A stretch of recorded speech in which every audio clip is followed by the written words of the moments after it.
See, now we can have all the outtakes. Whole show can be outtake. Well, good. Purple politicians singing. Hey, Purple World, it's Clint. And Masina. And look, we got a little guest right here in the corner. It's Prince's friend. Hey, everybody. Hey, we're getting together because a couple of days ago there was a sort of unofficial announcement that I'm taking with a grain of salt, but I still made the announcement that for Record Store Day this year, there might be a Sign of the Times release. Now, I know a lot of people want this to be released as a deluxe set, and it may happen. But if it's released on Record Store Day, it may not happen that way. But we're going to sit here and discuss what we would want if Sign of the Times was released as a deluxe set. All right. Let's do this. And since Prince's friend is our guest here today, I'm going to let him go ahead and tell us what he would like to see on this album. So what I'll say first is I saw that news as well. I usually try to wait to announce anything until it's like for sure, because I've said some stuff on my channel and I'm like, oh, I have to take that back. But like, I don't know. I don't see it being released as a deluxe. That's just my own personal thought. But I guess we'll see. I guess we'll see. If it was to be released as a deluxe version, I feel like there's some obstacles to that. I think the biggest one is Crystal Ball from the 90s, because Prince like dipped into a whole lot of songs that would kind of be on a deluxe version of this, are already out there now on Crystal Ball. Right. Things like Dream Factory and Crystal Ball, Good Love. Let me see. What other songs are there? Honest Man, Sexual Suicide. Yeah. Well, I don't know if Sexual Suicide was actually intended for any version, and I say version because there's like Sign of the Times is kind of like the final product after it being going through different album ideas like Camille and Dream Factory and Crystal Ball back in that time. Not to release Crystal Ball, that's a totally different, that's just a compilation. Yeah, well, and I'm less saying songs intended for an album, but just songs from like those couple of years when he was working on songs. Like a lot of those are already now out on Crystal Ball. I mean, obviously there's the big one, because I did a whole video that was, we don't need the estate to release a Camille album. Right. Like I did a whole video about it because I had so many people like, I hope they release a Camille, and I'm like, you have all but one song, dude. Like, come on. Why don't they just release one song and then you're good? You just make a playlist, you're good. But obviously, Rebirth of the Flesh needs to be remastered and on some sort of form of Sign of the Times, a deluxe version. I would love to also see a remastered version of the movie. Yes, totally. And because on Blu-ray, maybe that probably won't happen. only because that's worth putting on Blu-ray. I mean, the quality is there. Yes. It was on film, while the other ones, like the Syracuse show and the 1999 show, that was done on video, so putting that on Blu-ray was pointless. Yeah. This would get the quality. But I also wonder if they might make a deal with the company who did Sign of the Times Deluxe already, but just for the movie, not for the CD. I wonder if they might make a deal with them to get access to, because they shot like a whole documentary and like exploration of the time and interviews with the band members and stuff. Like, I still have not even seen that stuff because it wasn't even sold here in the US. So, and that's the problem. We don't have a decent release in this country, and that's really sad. Exactly. Like, I have the Japanese Blu-ray, but I do have the elements of like the documentary from the German one. So I have seen that, but US of A should have a decent release of this movie. Yeah. So yeah, I agree with the movie. I mean, but for me, it's like, as long as Rebirth of the Flesh is on there and we get like some sort of new version of the movie, like I'm pretty much okay with like any other songs they want to throw on there as that's bonus for me. You know, I also feel like Sign of the Times, more than a lot of the other albums, will definitely benefit from a remaster. Yeah. There actually are a lot of songs on there that the volume levels aren't right and the instrument balance is kind of off. And that was the limitations of, you know, time. You know, I've talked with like people about you know, what album should be remastered next, and I'm like, really almost any album after like 88, 89, the remaster is only going to do so much, because at that point Prince was in Paisley and he could get all the sound levels and all of the stuff and everything exactly the way he wanted it. Before then, it's kind of all over the place. Right. You know, well, for me, everything before Diamonds and Pearls, for me, needs to be remastered. I think once he hit Diamonds and Pearls, I think he got the right levels to where he wanted. Okay. And or to where it was comfortable, especially to my ear. Just as a rule, just anything before. Yeah, I say, make it happen. You're in the state, Clint's gonna come for you. Call me up the state. I'll tell you what to do.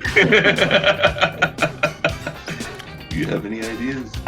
Yes, Rebirth of the Flesh needs to be on there. Yes, totally. 100%. 100%. And then Strange Relationship, but there's was it Lisa and Wendy? The Lisa and Wendy version. It starts off with a sitar. Yeah, it's more zen than the release version. I don't think I've heard that one. I'm gonna have to dip into my stores. Yeah, dip in, because it's actually really nice. It starts off with a sitar and it just kind of grooves in, and I like it better.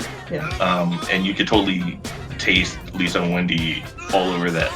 So it's you know, they were in charge of handling the music on that, because sometimes he just did that. He's like, just put some music on there. Like, he'll give them a blueprint and he'll say, just do something with it, and they did it.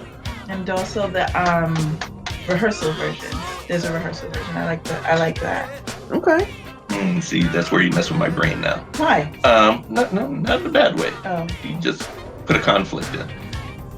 You just put them both on there. It's all good. I mean, and you could be an extra on the Blu-ray, because you could fit that. Blu-ray holds more memory. And what she's talking about is the First Avenue open rehearsal for the tour, when he kind of just played in this polka dot suit, and you know, just ran through a bunch of songs for the people that were gathered there, and that it was released on bootleg as for those of you on Valium, because that's how we kind of started the concert, and that's a nice contrast piece to the movie, because it was like on a simpler stage and he was kind of working it out, and then bam, there's the movie. Not in that order. I would put the movie as the main thing, but you know, having that rehearsal would be a nice little companion piece to that. Yeah. It's really worth seeing to me. Now the way I would like the album laid out though, like, obviously you have the album remastered, great. Now, because it went through so many different configurations and things like that, I would kind of, and I know you don't see any point in releasing Camille, but I would like Camille as a whole album to accompany this, so then you could kind of see the progress. I'm always about progress. I like looking at the progress of this. And then and that would only take up one record or one CD, so you're really not taking up that much, and it wouldn't mess with the economics of it. And then probably do a Dream Factory configuration as a second. Instead of doing just like loose B-sides and, you know, songs from that era. Right. And then maybe some of the jazz stuff that he did with Miles Davis. would be nice. You know, the sessions with Miles Davis would be incredible to have. That could be cool. There's reasons why that hasn't come out. Well, it's all the legal reasons. It's because of Miles Davis and his family's going to want money and blah blah blah. Yeah, I get it. Yeah, but that would be incredible to have. That would be cool. Yeah. So I can tell like you're looking at it from the vinyl aspect of this because that's how you collect it. Yeah, that's how I collect it, but it would still work on CD. Well, but for CD, all you need to do is give me the tracks and then say, here is the Dream Factory configuration, here is the Camille configuration, and I'll make my own playlists. Like, it's like, so you don't have to give me a whole disc of it that way already, because I can just move the tracks around. Right. Like you could put it on shuffle and it'll be just like whatever it is you want. With records, you actually have to listen to the whole album. Right. And I always view it like that as vinyl because I want to listen to the whole album. Yeah. And then, you know, if I end up not liking a song, lift the needle and drop it on the next one. But you know, I am a true vinyl collector, so I always view it in vinyl form. But I think some projects should be listened to as a whole. Okay. So putting those separate projects in along with Sign of the Times kind of gives a version, like a Prince version, I'll call it, the idea of what was running through his head in the studio and how it actually ended up being Sign of the Times. Yeah. Because Dream Factory really is an early version of Sign of the Times. Because it has a lot of the songs on there, different order, has a song here and there added in, blah, blah, blah. And, you know, there it is, you know? And Camille, which is a completely different album with a different idea, but all those songs more or less were on Sign of the Times. Yeah. And then, you know, you have a Rebirth of the Flesh, which pitifully has never been released on anything. I still don't know how that's a thing that's happened. It's really annoying. Like, it really should be on something. It's got to be on something. It should be. But, I mean, just for the sake of having it on something, put Camille on it. Yeah. No, not really for the sake of that, but, you know, more for history's intent. Yeah, I can see that. So, you know, that's the way I would want to see it. Would it happen that way? Probably not. If it does happen that way, then I want to get paid by the estate because we're giving them all this idea. Like, I want people to get educated on his process. For me, I mean, you could get educated on his music, and you know that's almost pretty basic. Like, here, listen to that CD. Here, listen to that CD. Here, watch this video. Here, watch that video. But then, for me, I mean, I know bootlegs are very poo-poo and blah blah blah.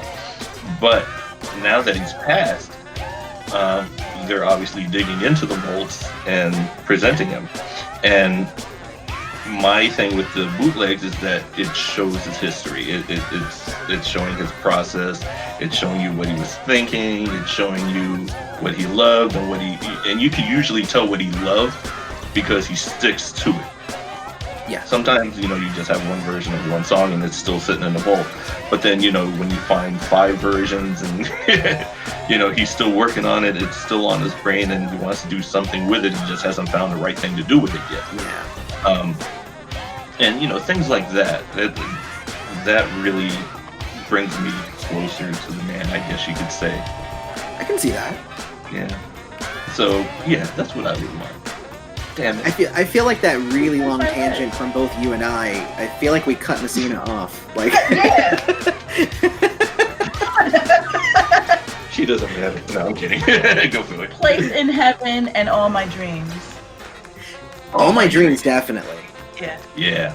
Yeah. There's so many songs from the 86 because, you know, everything that led up to Sign of the Times more or less was recorded in 86.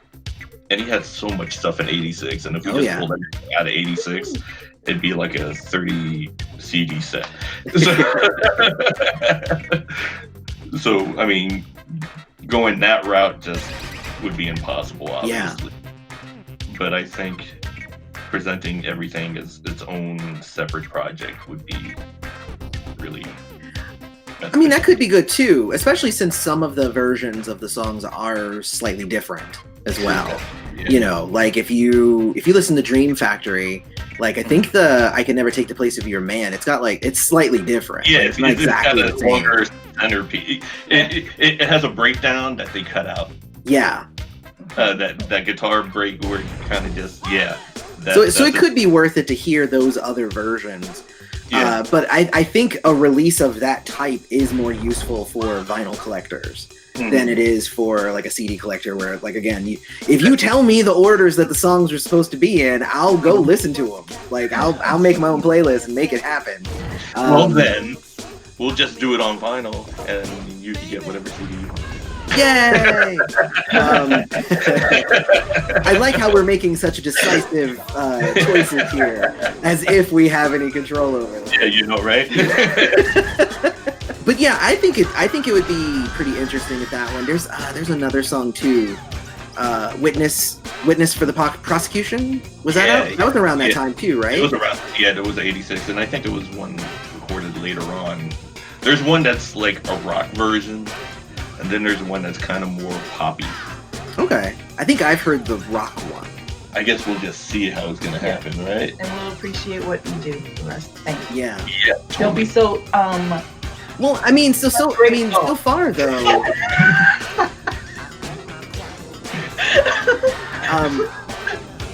So far though, like none of the record day releases have been deluxes, right? Like they've all just been like reissues or of something. Yeah. So Yeah. like the idea of it being a deluxe, it seems like that probably won't happen, especially not so close after we just got 1999 Deluxe. Yeah. Well, I mean, yeah, and I agree with that. And it's really not an anniversary year, and it's not this and that. But it's one of his most critically acclaimed albums. True.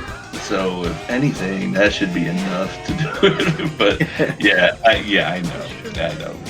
Well, I actually did a video recently that was like going through the best-selling albums from Prince and using that as a way to maybe try to guess at what the next deluxe version of something would be.